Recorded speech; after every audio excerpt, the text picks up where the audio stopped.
বিশ্বের সবচেয়ে বড় বৈদিক টেম্পল তৈরি হচ্ছে এই মায়াপুর ধামে। এটা দর্শনের জন্য দিনে দিন দর্শনার্থীর ভিড় বেড়েই চলেছে। আজ এই ভিডিওটিতে শিয়ালদা বা হাওড়া থেকে খুব কম খরচে কিভাবে মায়াপুরের ইস্কনের মন্দির পৌঁছাবেন, সাথে মাত্র 100 টাকায় মন্দিরের ভেতরে থাকা, ফ্রিতে ভোগ প্রসাদ পাওয়া আর নতুন মন্দির ঘুরে দেখার একদিনের একটি ভ্রমণ গাইড আপনাদের উপহার দেব। তাই ভিডিওটি স্কিপ না করে দেখতে থাকুন। কলকাতা থেকে মায়াপুর আপনারা দুইভাবে যেতে পারবেন, একটা শিয়ালদা দিয়ে আর একটা হাওড়া দিয়ে। শিয়ালদা দিয়ে গেলে শিয়ালদা থেকে কৃষ্ণনগর পর্যন্ত ট্রেনে করে ভাড়া পড়বে 25 টাকা। তারপর কৃষ্ণনগর স্টেশনে নেমে স্বরূপগঞ্জ ঘাট টোটোতে করে বা অটোতে করে 30 টাকা।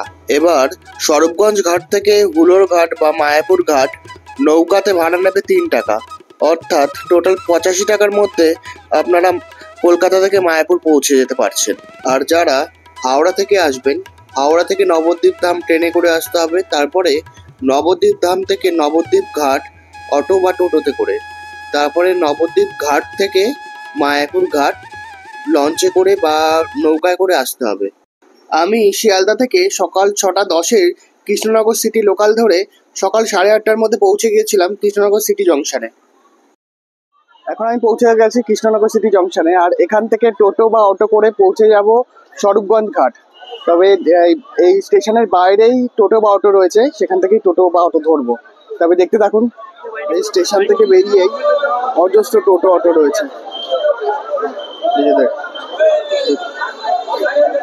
চাইছেন যে একবারে ঘাট পার না করে একবারে মায়াপুর ইস্কন মন্দিরে যাবেন, তার ব্যবস্থা আছে। সেই অটো বা টোটোও রয়েছে, একবারে মায়াপুর মন্দিরে চলে যাবে, সেক্ষেত্রে ঘাট পার করতে হবে না। কত ভাড়া 30 টাকা করে।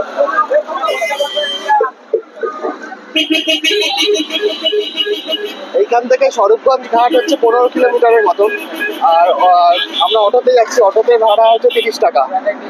কৃষ্ণনগর থেকে স্বরূপগঞ্জ যাওয়ার এই রাস্তাটা খুব সুন্দর। এই যে পাশে রেল লাইনটা দেখছেন, এই রেল লাইনটা পুরো নবদ্বীপ ঘাট পর্যন্ত যাবে, কিন্তু এখন আপাতত আমঘাটা হল্ট পর্যন্ত হয়েছে। যখন এই পুরোটা হয়ে যাবে, আমাদের আরো সহজ হয়ে যাবে এই মায়াপুর পৌঁছানো।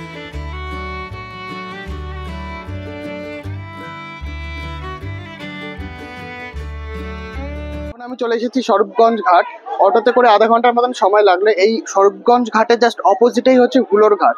এখান থেকে 3 টাকা টিকিট নেবে, তো এই টিকিট কাউন্টার রয়েছে। এখান থেকে এই নৌকা পার করে স্বরূপগঞ্জ ঘাটে চলে যাবো, হুলোর ঘাটে চলে যাব। তো দেখা হচ্ছে সেখানে।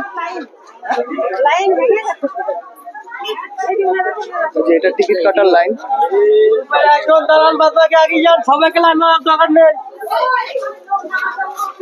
লেখা রয়েছে টিকিট, প্রতি টিকিট 3 টাকা।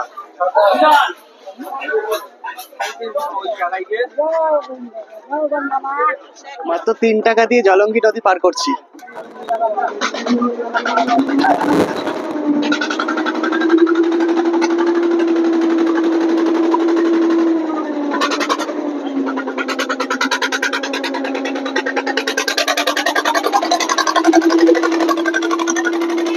চলে এসেছি এই হুলোর ঘাটে। এখান থেকে 10 মিনিটের মতন সময় লাগে মেইন মন্দির। আর এখানে সামনেই টোটো আর অটো রয়েছে, তো হচ্ছে টোটো অটো করেও যেতে পারবে, বা হেঁটে হাঁটা পথে হচ্ছে 10 মিনিট সময় লাগবে। শ্রী রাধা শ্যাম সুন্দর মন্দির, সুন্দর মন্দিরটা।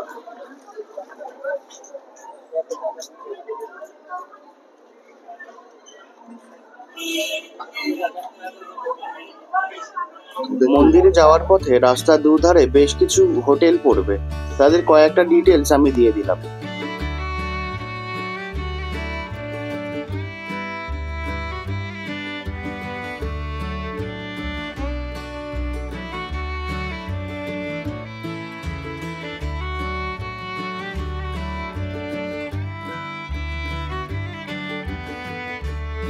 মায়াপুরের মেন মন্দিরে যাওয়ার পথেই পড়বে এই শ্রী চৈতন্য গৌড়ীয় মঠ।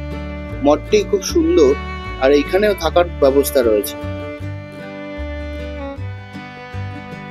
মায়াপুরের চন্দ্রোদয় মন্দিরের দিকে যাওয়ার পথেই পড়বে এই গঙ্গা স্নান ঘাট।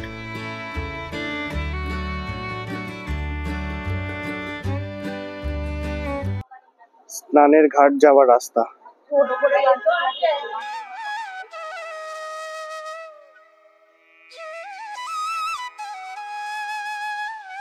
দেখুন গঙ্গার ঘাটে স্নান করছে সব।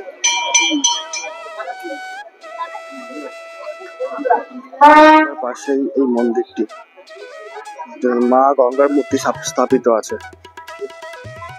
মা গঙ্গা, কি অপূর্ব মায়ের মূর্তি।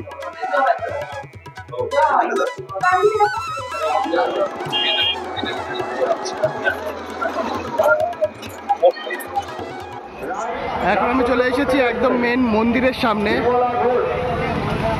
মেন মায়াপুরের চন্দ্রদ্বয় মন্দির। এটা হচ্ছে মেন এন্ট্রান্স।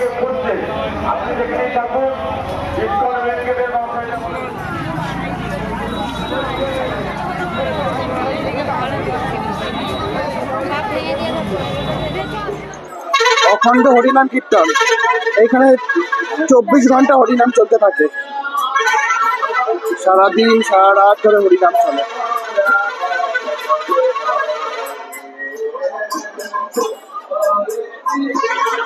এখানে যে কাউন্টার গুলো রয়েছে, এখান থেকে মহাপ্রসাদের জন্য কুপন কাটতে হয়। এগুলো মঙ্গল আরতির সময়। এই যে দেখুন, এটা গদা ভবনের চার্ট। মহাপ্রসাদ কুপন এখান থেকে পাওয়া যায় নামহট্ট ভবনের। এছাড়াও মন্দিরের ভেতরে অন্নদান কমপ্লেক্সে ফ্রিতে ভোগ প্রসাদ পাওয়া যায়। আজকে আমরা সেখান থেকেই এই ভোগ প্রসাদ খেয়েছিলাম। শ্রী প্রভুপাদের পুষ্প মন্দির।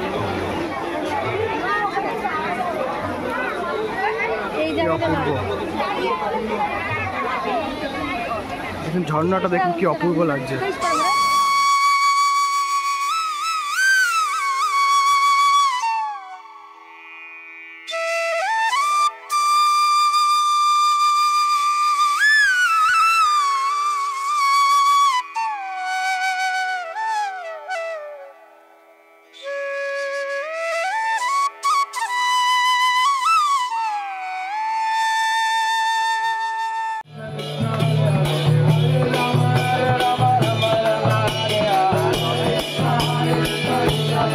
শ্রী প্রভুপাদের পুষ্প সমাধি মন্দিরের জাস্ট অপোজিটেই এই সমাধি মন্দিরটি। দারুণ এই জায়গাটি, ভেতরে ঢুকলে মনটা শান্ত হয়ে যায়। এখানে প্রভুরা বসে জপ করছিলেন।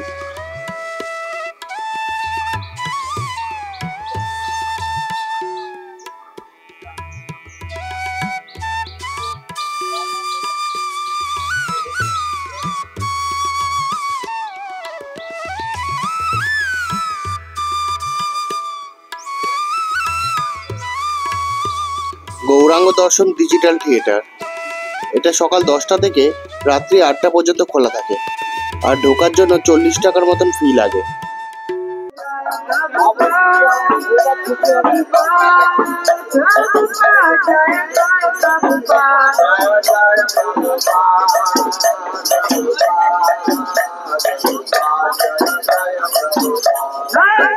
এটা হলো মায়াপুরের চন্দ্রোদয় মন্দির। ভোর 4:30 থেকে এখানে মঙ্গল আরতি শুরু হয়।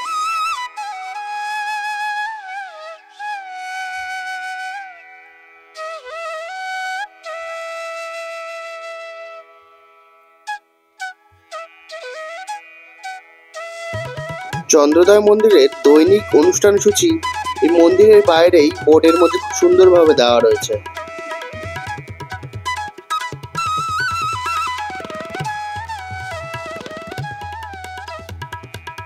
মায়াপুরের চন্দ্রোদয় মন্দিরের মধ্যেই রয়েছে গৌরনিতাই ধর্মশালা।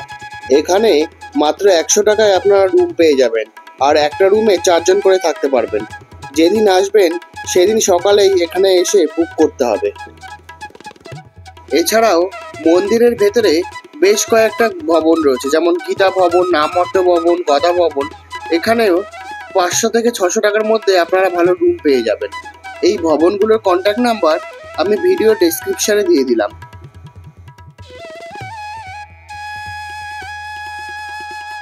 অন্নদান কমপ্লেক্সের অপোজিটেই রয়েছে গৌরাঙ্গ কুটির। এখানেও 100 টাকায় রুম ভাড়া পাওয়া যায়।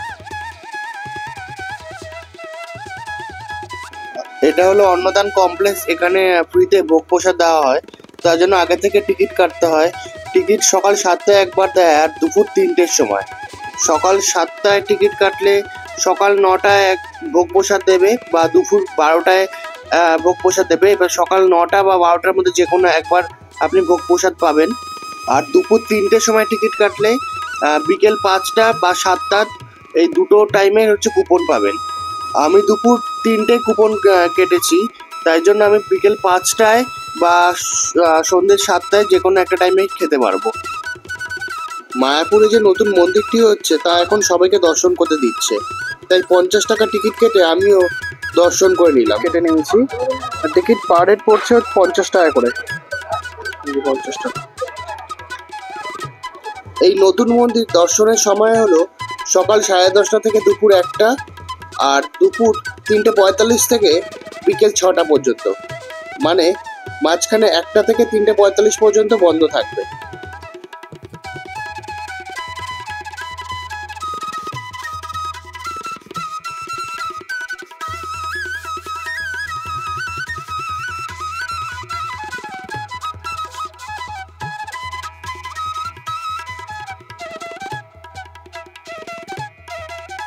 বাঁদিক থেকে যে প্রথম সিংহাসন দেখছেন, ওখানে গুরু পরম্পরা বৈষ্ণব আচার্যগণকে স্থাপনা করা হবে। ষোড় গোস্বামীগণ, মিডিলে থাকবে মহাপ্রভু পঞ্চতত্ত্ব, রাইট সাইড। ডান দিকে শ্রী শ্রী রাধা মাধব অষ্টসখীজিকে স্থাপনা করা হবে। রাধা মাধব অষ্টসখী। নতুন করে কোনো ভগবানের বিগ্রহ প্রতিষ্ঠা হবে না, ওই পুরনো মন্দির থেকে এই ঠাকুরজি নতুন মন্দিরে শিফট হয়ে যাবেন। চেষ্টা চলছে 2026 সালে শেষের দিকে ওপেনিং হবে। তাকান, একদম মাঝখান থেকে দেখুন একটি রশ্মি নেমে আসছে মিডিল থেকে। নিচে দেখতে পাচ্ছেন এই ঝাড়বাতিটি উপর থেকে ঝোলানো থাকবে, আর এক একটা ব্রহ্মাণ্ড এইভাবে ঘুরতে থাকবে।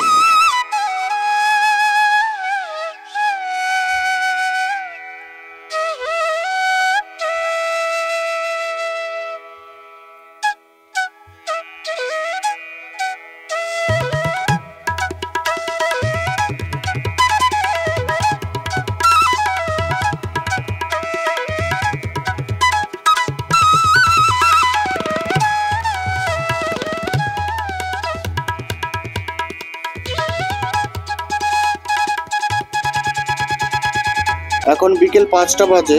অন্নদান কমপ্লেক্সে চলে এসেছি ফ্রি ভোগ প্রসাদের জন্য।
গোশালার দিকে যাওয়ার রাস্তা, সময়ের অভাবের জন্য গোশালায় যেতে পারিনি। এই গাড়িগুলোতে করে আপনারা গোশালায় পৌঁছে যেতে পারবেন।